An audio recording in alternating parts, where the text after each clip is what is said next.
آج جو ہمارا بیان کا موضوع ہے کہ رمضان کا استقبال کیسے کیا جائے، رمضان کی پریپریشن کیسے کی جائے۔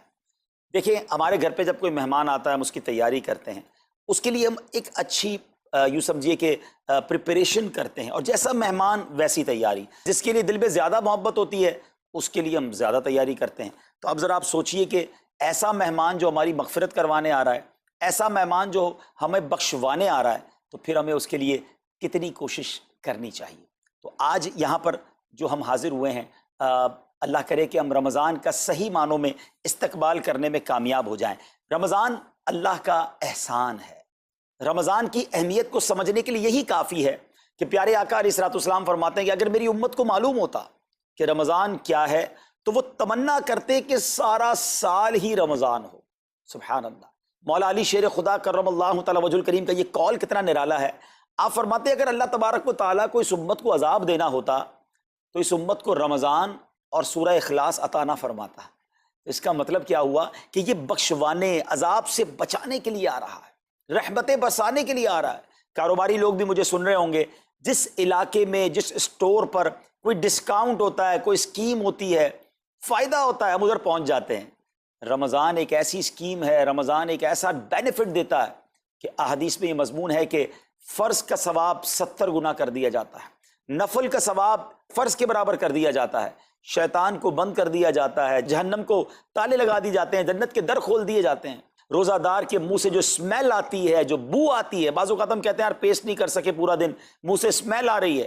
سنیے، یہ اسمیل جو ہے یہ اللہ کے نزدیک مشک کی خوشبو سے بھی زیادہ بہتر ہے۔ اللہ اللہ۔ ذرا آپ غور تو کیجئے، ہر سجدے پر 1500 نیکیاں دی جاتی ہیں، ہر سجدے پر سرخ یاقوت کا جنت میں ایک محل بنا دیا جاتا ہے۔ اتنی نیکیاں، پھر وہ کتنا بدنصیب ہے جو رمضان میں بھی عبادت نہ کرے، رمضان میں بھی اللہ کو راضی کرنے میں کامیاب نہ ہو۔ روزانہ افطار کے وقت 10 لاکھ گناہگار بخش دیے جائیں، اور جناب ہر جمعے کو جب رمضان میں جمعہ آئے تو ہر لمحے 10 لاکھ گناہگار بخشے جائیں، تو کروڑوں اربوں لوگوں کی بخشش گویا رمضان میں ہونی ہے۔ تو پھر ہمیں اس کی کیسی تیاری کرنی چاہیے، کتنا ثواب کمانے کے بارے میں سوچنا چاہیے۔ لیکن یہاں ایک اور بڑی امپورٹنٹ بات ہے، ایک تو رمضان میں نیکیاں کرنی ہے، دوسرا بڑا کام یہ کرنا ہے کہ ہمیں رمضان میں گناہوں سے بچنا ہے، کیونکہ عادتیں تو ساتھ ہی لگی ہوئی ہیں نا۔ شیطان بند ہے لیکن ہماری اپنی عادتیں، جس کی روز حرام دیکھنے کی عادت ہے، حرام سننے کی عادت ہے، حرام بولنے کی عادت ہے، ایسا تو نہیں ہوگا نا چاند آتے ہی سارے سوئچ آف ہو جائیں گے، وہ عادتیں ساتھ ہی چل رہی ہوتی ہیں۔ غور کیجئے کہ رمضان میں جو گناہ کرتا ہے نا، اس کا عذاب بھی بڑھ جاتا ہے، اس کی پنشمنٹ بھی بڑھ جاتی ہے۔ یہ ایسے ہی ہے کہ کوئی مسجد کے اندر آ کے گناہ کرے تو آپ کہیں گے نا یار خدا کا خوف کرو، مسجد میں ایسا کام کر رہے ہو۔ کوئی مکہ شریف حرم میں اندر جا کر گناہ کرے تو کتنا شدید ہو جائے گا وہ۔ تو رمضان جب اتنا مقدس مہینہ ہے، اس میں گناہ کرنا، اس کی پنشمنٹ بھی زیادہ ہے۔ ایک بار مولا علی شیر خدا کرم اللہ تعالی وجہ الکریم نے ایک قبر والے کا حال دیکھا، اور دیکھا اس قبر والے پر عذاب ہو رہا ہے، اور وہ چلانے لگا، عرض کرنے لگا اے علی میری مدد فرمائیے، اللہ کی بارگاہ میں سفارش کیجئے۔ مولا علی شیر خدا نے ہاتھ اٹھائے کہ اے مولا اسے بخش دے۔ ارشاد ہوا اے علی اس کی سفارش نہ کریں۔ عرض کی مولا وجہ کیا ہے؟ ارشاد فرمائے رمضان کے روزے تو رکھتا تھا مگر رات گناہوں سے باز نہیں آتا تھا۔ روزے رکھ کر گناہ کرنے والے کو اتنا عذاب، تو جو روزے ہی نہ رکھے، ایسے بھی لوگ ہیں جو رمضان میں روزے نہیں رکھتے۔ پلیز اس کو ایزی نہ لیں۔ ہمیں نہیں معلوم، پتہ نہیں اگلا رمضان پھر نصیب ہوگا کہ نہیں۔ پچھلے رمضان میں کتنے لوگ تھے جو ہمارے ساتھ تھے، اس رمضان میں نہیں ہے، اور اللہ پہلے تو ہم یہ دعا کرتے ہیں اللہ ہمیں یہ رمضان بھی عطا کر دے۔ زندگی کا کیا بھروسہ، دنیا کی جو کیفیت ہے آپ کے سامنے ہے، کبھی بھی جا سکتے ہیں۔ تو پھر اس رمضان کو تو سمجھ لیں بس ایک موقع بنا دیں، لائف چینجنگ ایکسپیرینس بنا دیں کہ بس اس میں عبادت کرنی ہے، اس میں خوب سجدے کرنے ہیں، اس میں روزے رکھنے ہیں، اس میں تراویح پڑھنی ہے، اس میں گناہ نہیں کرنے ہیں۔ اور آئیے میں آپ کو بتاتا ہوں کہ نبی پاک صلی اللہ تعالیٰ علیہ وسلم رمضان کیسے گزارتے تھے۔ ایک مسلمان کے لیے اس سے بہترین رول ماڈل کیا ہوگا کہ رمضان میرے آقا کیسے گزارتے۔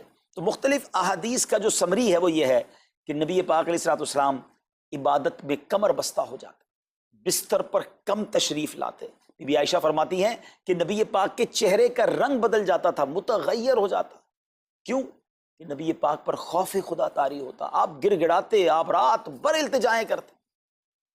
میرے آقا رو رو کر دعاؤں میں رمضان گزارے، چہرے کا رنگ بدل جائے۔ اور یہاں کچھ لوگ تو وہ ہیں کہ جن کا وزن ہی بڑھ جاتا ہے رمضان میں، اتنا کھانا کھانا ہے، سحری میں زیادہ کھانا ہے کہ سارا دن بھوکا رہنا ہے، افطار میں اس لیے زیادہ کھانا ہے کہ پورا دن بھوکا رہے تھے، پھر رات کو 2-3 بار مزید کھانا ہے کیونکہ کل روزہ رکھنا ہے۔ تو رمضان فوڈ فیسٹیول نہیں ہے، رمضان عبادت کے لیے آیا ہے۔ لوگ تیاری کر رہے ہوں گے ابھی بھی رمضان کی، وہ کیا کر رہے ہوں گے کہ افطار میں کیا پکانا ہے، سحری میں کیا پکانا ہے، کون سا آئٹم شارٹ ہے۔ نہیں میرے بیچ اسلامی بات، یہ جو بھوک کا احساس ہے نا روزے میں، اس کی حکمت علماء نے بیان کی ہے کہ بھوک غربت کا احساس دلاتی ہے، فقیری کا احساس دلاتی ہے، بندے کا غرور تکبر بیٹھ جاتا ہے، کتنے نقاہت میں آ جاتے ہیں ہم، ہمت ہی نہیں ہوتی کوئی کام کرنے کی۔ تو یہ احساس دلاتی ہے کہ تیری اوقات کیا ہے، غریب کیسے زندگی گزارتا ہے، فقیر کیسے زندگی گزارتا ہے۔ لیکن کچھ لوگ وہ ہیں جن کو بھوک ہی نہیں لگتی کیونکہ وہ اتنا کھا لیتے ہیں یا پھر سوتے ہی رہتے ہیں۔ روزے کی حکمت یہ نہیں ہے، نبی پاک آنسو بہاتے تھے، آقا کا چہرے کا رنگ بدل جاتا، اور پھر بتایا کہ رمضان میں جب جبریل امین نبی پاک علیہ الصلوۃ والسلام کے پاس آتے تو آقا علیہ الصلوۃ والسلام ان کے ساتھ قرآن پاک کا دور فرماتے۔ اور پھر ایک اور نبی پاک کا خوبصورت انداز کہ پیارے آقا ویسے تو سب سے بڑھ کر سخی ہیں، مگر جب رمضان آتا تو نبی پاک کا دریائے سخاوت ایسے بہتا تھا جیسے تیز آندھی، بلکہ اس سے بھی زیادہ۔ اللہ اللہ، یہ 3-4 چیزیں آپ نے میں نے پکڑ لینی ہیں۔ آقا علیہ الصلوۃ والسلام کے پیچھے پیچھے جانا نا جنت میں، ہم نے بھی یہ کام کرنا ہے۔ یہ راتیں مانگنے کی راتیں ہیں، التجا کرنے کی راتیں ہیں، سجدے کرنے کی راتیں ہیں، ہمیں تہجد بھی پڑھنی ہے، ہمیں انشاءاللہ نوافل بھی پڑھنے ہیں، اور کم از کم قرآن ایک بار تو پورا انڈرسٹینڈ تو کریں نا۔ تلاوت، ترجمہ، تفسیر کب کریں گے؟ بڑی بڑی ڈگریاں ہیں، بڑے بڑے پاسپورٹ اور جناب بہت سارا سرمایہ ہے، مگر ایک بار بھی قرآن پورا ترجمے اور تفسیر سے نہیں پڑھا ہوگا۔ بہت سارے لوگ ایسے ہیں، ذرا سوچئے نا۔ اچھا یہ مہینہ نزول قرآن کا مہینہ ہے، رمضان اور قرآن کو جو خاص نسبت حاصل ہے نا، تو اس مہینے میں قرآن کو پکڑ لیں۔ آئے ہائے، اللہ کرے رمضان قرآن کے ساتھ گزرے، ہماری صبح قرآن کے ساتھ ہو، ہماری شام قرآن کے ساتھ ہو، ہم قرآن سمجھنے والے بن جائیں۔ اچھا میں ایک اور بات بتاؤں آپ کو، مہینہ کتنا پیارا ہے۔ صرف اس مہینے میں قرآن نازل نہیں ہوا، باقی بھی جو 3 آسمانی کتابیں ہیں نا، زبور، انجیل، توریت، یہ بھی رمضان میں ہی نازل ہوئی ہیں۔ اللہ کریم نے ان تمام مبارک کتابوں کو نازل کرنے کے لیے رمضان کا مہینہ منتخب فرمایا۔ اتنا مبارک مہینہ ہے تو ہمیں خوب اس میں تلاوت قرآن کرنی، اور اب دعوت اسلامی نے کتنا آسان کر دیا، تفسیر قرآن عطا فرما دی صراط الجنان آسان اردو میں، اور پھر جناب اس کو اپلیکیشن پر بھی دے دیا، اس کے PDF بھی جاری کر دیے، ڈاؤن لوڈ کر لیں موبائل میں۔ اب تو آڈیو تفسیر قرآن بھی آپ کو دے دی۔ اگر پھر بھی سنیں نہ، پڑھیں نہ، قرآن سے دور رہیں تو یہ ٹھیک نہیں ہے۔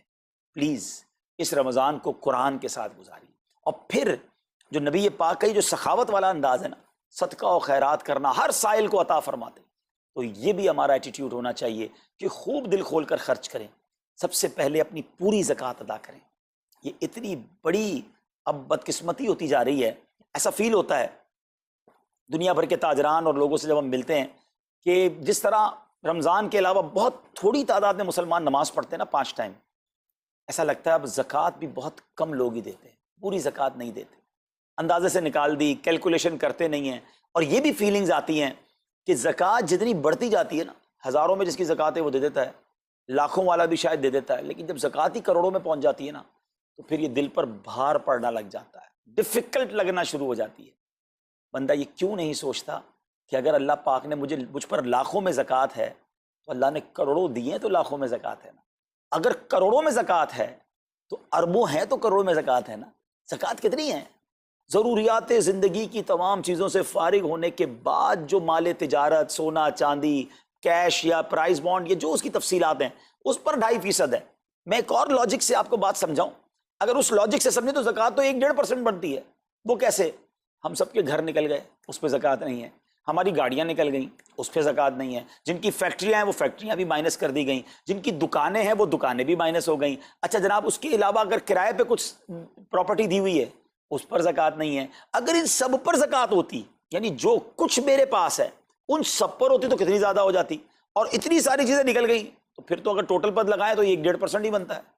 تو اب جب سب کچھ نکالنے کے بعد تھوڑے سے مال پر 2.5% ہے اور بھی سال میں ایک بار ہے، تو اس کو بھاری نہ سمجھیں، یہ بربادی ہے جو زکوٰۃ نہیں دیتے۔ یاد رکھیے گا حدیث پاک کا مضمون ہے کہ یہ مال کا میل ہے، جس مال سے مل جائے اس مال کو بھی برباد کر دیتا ہے۔ بربادیاں آتی ہیں، بے سکونیاں آتی ہیں، بیماریاں آتی ہیں، اور آگے جو دے دیتا ہے سبحان اللہ، اس کے بارے میں حدیث پاک میں آتا ہے کہ اپنی زکوٰۃ دے کر اپنے مالوں کو مضبوط قلعوں میں قید کر لو، اپنے مال کو سیکیور کریں۔ لوگ کہتے ہیں انشورنس ہونی چاہیے، آگ نہ لگ جائے، چوری نہ ہو جائے، ڈوب نہ جائے۔ اللہ کے حبیب علیہ الصلوۃ والسلام فرماتے ہیں، جس کا مضمون ہے کہ جب بندہ اللہ کی راہ میں خرچ کرتا ہے نا، تو وہ صدقہ بندے کے ہاتھ سے نکل کر اللہ کے دست قدرت میں چلا جاتا ہے، اور اللہ کریم تمہارے صدقوں کو پالتا ہے، جس طرح تم اپنے جانور کے بچوں کو پالتے ہو۔ بچہ ہوتا ہے نا جانور کا، بڑا ہو جاتا ہے، فرمایا بندہ کھجور کا صدقہ دے گا، اللہ پہاڑ جتنا عطا فرمائے گا، اس دن بھی ملے گا اور ملٹیپلائی ہو کر ملے گا۔ اچھا، جو ادھر خرچ کیا ادھر کیا ملے گا؟ ادھر بھی نبی پاک علیہ الصلوۃ والسلام فرماتے ہیں، جس کا مضمون ہے میں قسم کھا کر کہتا ہوں، یعنی نبی پاک تو جو فرمائے حق ہے۔ اس حدیث میں تو آقا علیہ الصلوۃ والسلام قسم اٹھا رہے ہیں کہ میں قسم کھا کر کہتا ہوں کہ اللہ کی راہ میں خرچ کرنے سے مال کم نہیں ہوتا، نہ ادھر کم ہونا ہے اور ادھر بھی ملنا ہے، تو پھر تو سودا اب کتنا نفع والا ہے۔ اور یہ آپ چیک کر لیں، پوری دنیا میں جہاں مجھے سنا جا رہا ہے کہ جو لوگ پوری زکوٰۃ دیتے ہیں نا، ان کا مال ملٹیپلائی ہوتا ہے، اگلے سال زیادہ زکوٰۃ دے رہے ہوتے ہیں۔ زیادہ زکوٰۃ کیسے ہو گئی؟ کیونکہ مال بھی بڑھ گیا، تو ادھر بھی بینیفٹ ہے، ادھر بھی بینیفٹ ہے، نقصان کا سودا ہی نہیں ہے۔ پھر چاہتے ہو بلاؤں سے بچ جائیں، تو روایتوں کا مضمون ہے کہ صدقہ بلا اور بندے کے بیچ میں آ جاتا ہے، بلا اترتی ہے، صدقہ روک لیتا ہے، لڑائی کرتا ہے اس سے، اور بندے پر بلائیں اور پرابلمز اور ڈیفیکلٹیز آنے سے اسے روکتا ہے۔ تو اگر چاہتے ہیں کہ برائیوں کے دروازے بند رہیں، چاہتے ہیں کہ بری موت سے بچیں، چاہتے ہیں کہ رزق میں اضافہ ہو، چاہتے ہیں کہ بلاؤں سے بچیں، ادھر بھی مال میں اضافہ ہو، ادھر بھی خزانے ملیں، تو اللہ کی راہ میں دل کھول کر خرچ کریں۔ اور یہ مہینہ it's the right month for generosity, یہ بہترین مہینہ ہے سخاوت کرنے کا، کیونکہ نبی پاک کا یہ انداز تھا کہ رمضان میں خوب سخاوت فرماتے۔ تو غریبوں کی مدد کریں، ایسی مدد کریں کہ چہروں پہ مسکراہٹیں آ جائیں، لوگوں کے دسترخوان اچھے ہو جائیں، ان کے گھروں میں بھی کچھ اچھے کھانے پہنچ جائیں۔ اور اس میں سب سے بہترین طریقہ یہ ہے کہ اپنے غریب رشتہ داروں کو آپ مدد کریں۔ اگر وہ مستحق ہے نا زکوٰۃ کے، تو حق ہے کہ سب سے پہلے اپنے غریب رشتہ داروں کو دیں، پھر زکوٰۃ بچ جائے تو عاشقان رسول کی عظیم الشان بڑی تحریک دعوت اسلامی آپ کے سامنے ہے، جو دین متین کی خدمت کر رہی ہے۔ جامعۃ المدینہ ہیں، مدرسے ہیں، بچے اور بچیاں عالم بن رہے ہیں، عالمہ بن رہے ہیں، حافظ بن رہے ہیں، ناظرہ قرآن، اور ان سے کوئی فیس بھی نہیں لی جا رہی۔ ہزاروں بچے فری آف کاسٹ ہمارے پاس ایکوموڈیشن رکھے ہوئے ہیں، جن کو کھانا پینا رہنا دعوت اسلامی نے دینا ہے۔ آپ ذرا سوچئے یہ امت کی کتنی بڑی خدمت ہے کہ علماء دینا، حافظ قرآن، مسجدوں کے امام یہاں سے پروڈیوس ہوتے ہیں۔ اور پھر آگے چلیں تو دعوت اسلامی نے اسلامک میڈیم اسکول بنائے دارالمدینہ، پھر سال کی 600 کے قریب مسجد دعوت اسلامی بناتی ہے۔ میڈیا کے ذریعے جو بے حیائی پھیلائی جا رہی تھی، تو مدنی چینل اردو، پھر مدنی چینل انگلش، پھر مدنی چینل بنگلہ۔ اب بچے مذہبی پروگرام اتنا غور سے نہیں دیکھتے تھے، وہ اپنے بچوں کے آئٹمز دیکھنا چاہتے تھے، تو گناہوں بھرے کارٹونز اور پروگرام سے اور پوئمز سے چھڑانے کے لیے Islamic poems, Islamic cartoons, Islamic بچوں کے پروگرام، تاکہ بچے بھی جو ہے وہ الحمدللہ بچے رہیں۔ اور اب اس کی کیا زبردست پاپولیرٹی ہے کہ آپ کڈز مدنی چینل کے یوٹیوب چینل پہ جائیں، ہمارا ایک ایک کلپ 10 ملین 12 ملینز میں دیکھا جا رہا ہے۔ تو کون دیکھ رہا ہے؟ وہ بچے جو گناہوں بھرے کارٹونز دیکھتے تھے، اب الحمدللہ اللہ رسول کی باتیں وہاں سن رہے ہیں۔ پھر آگے چلیں تو دعوت اسلامی جناب یہ دینی کاموں کے ساتھ ساتھ جو ویلفیئر کے کام کر رہی ہے، غریب مسلمانوں کی امداد کا کام، زلزلے اور سیلاب زدگان کی ریسکیو کرنے کا کام، گونگے بہرے نابینا اور معذور افراد کی ریہیبلیٹیشن کا کام، تھیلیسیمیا کے مریضوں کو خون دینے کا کام، 26 لاکھ مسلمانوں کو دنیا بھر میں راشن، کھانا، پانی صرف اس ایک سال میں دعوت اسلامی نے پہنچایا۔ تو یہ کمال کی آرگنائزیشن ہے۔ دیکھیں آپ دنیا کی بہت ساری این جی اوز کو جانتے ہوں گے، کوئی مدرسے چلاتا ہے تو مدرسے ہی چلاتا ہے، کوئی مسجد بناتا ہے تو مسجد ہی بناتا ہے، کوئی کھانا کھلاتا ہے تو کھانا ہی کھلاتا ہے، کوئی جناب غریبوں کی مدد تو وہی کام، کوئی ہاسپٹل تو ہاسپٹل۔ دعوت اسلامی ان ون امبریلا اتنے ساری ڈائیورسٹی کے ساتھ جو دین کی خدمت کر رہی ہے، دنیا میں اس کی مثال نہیں ملتی ہے۔ لاکھوں لوگوں کو دین بھی سکھایا جا رہا ہے، غیر مسلموں کو مسلمان بھی بنایا جا رہا ہے، بے عملوں کو باعمل بنایا جا رہا ہے، بے پردہ خواتین کو با پردہ بنایا جا رہا ہے، بے نمازیوں کو نمازی بنایا جا رہا ہے، ماں باپ کے نافرمان فرما بردار ہو رہے ہیں، شراب اور نشے کے عادی چھوڑ کر نمازی بن رہے ہیں، تو جہاں مریض ہیں ان کو خون بھی دیا جا رہا ہے، گھر میں بیٹھ کر میڈیا کے ذریعے اور سوشل میڈیا کے ذریعے لوگوں تک دین پہنچایا جا رہا ہے۔ تو یہ کمال کی ڈائیورسٹی ہے۔ تو میں تو سچ بتاؤں، یہ جملہ کہا کرتا ہوں کہ میرے اور آپ کے پیسوں کا نصیب ہے کہ وہ دعوت اسلامی میں لگ جائے۔ تو یہ آپ آگے بڑھیے اور دین کے اس کام میں مزید حصہ ملائیے۔ خاص طور پہ فار ایسٹ میں آپ دیکھ لیں، کوریا میں، ہانگ کانگ میں، اور جناب یہ سری لنکا میں، تھائی لینڈ میں، ملیشیا میں، کتنے جاپان میں، کتنے ملکوں میں دعوت اسلامی کام کر رہی ہے اپنی اپنی بساط کے مطابق۔ اور لیکن ابھی مزید ادارے بنانے ہمیں، ان ملکوں میں بھی بنانے، ان ملکوں میں بھی آگے بڑھنا ہے۔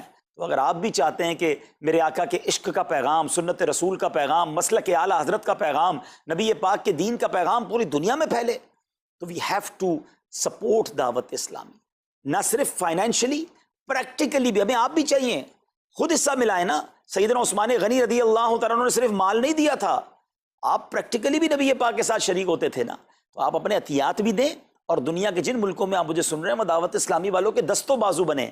کمزوری کہاں نہیں ہوتی، ہاں ہمارے گھر میں کمزوری ہوتی ہے، ہم سب مل کر کام کریں گے تو کمزوریاں بھی دور ہوں گی اور ترقی آ جائے گی اور ہمیں اس کا ثواب بھی ملے گا۔ تو آج میں دنیا بھر میں جہاں مجھے دیکھ رہے ہیں، پلیز اچھی نیتیں کریں۔ اچھا ایک بات اور سن لیں، ہم بعض اوقات کیا سوچتے ہیں کہ ہمارے ملک کا خرچہ مثال کے طور پہ $20,000 ہے، وہ ہم لوگوں نے کر لیا، اب اور چندے کی کیا ضرورت ہے؟ دعوت اسلامی کسی ایک ملک کی نہیں ہے، انٹرنیشنل دعوت اسلامی کے لیے سوچیں۔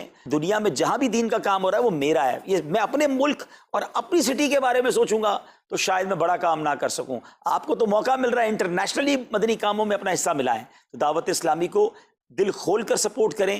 ہم انشاءاللہ جتنے عطیات بڑھیں گے انشاءاللہ مزید مدنی کام بڑھانے کا ارادہ رکھتے ہیں۔ اللہ کریم اپنی بارگاہ میں ہم سب کا جمع ہونا قبول فرمائے اور دل کھول کر خرچ کرنا نصیب فرمائے، اور اس رمضان کو ہماری مغفرت کا ذریعہ بنا دے، اس رمضان کو نبی پاک علیہ الصلوۃ والسلام کے نقش قدم کے مطابق چل کر گزارنے کی توفیق عطا فرمائے۔ صلو علی الحبیب صلی اللہ تعالی علی محمد صلی اللہ علیہ وسلم۔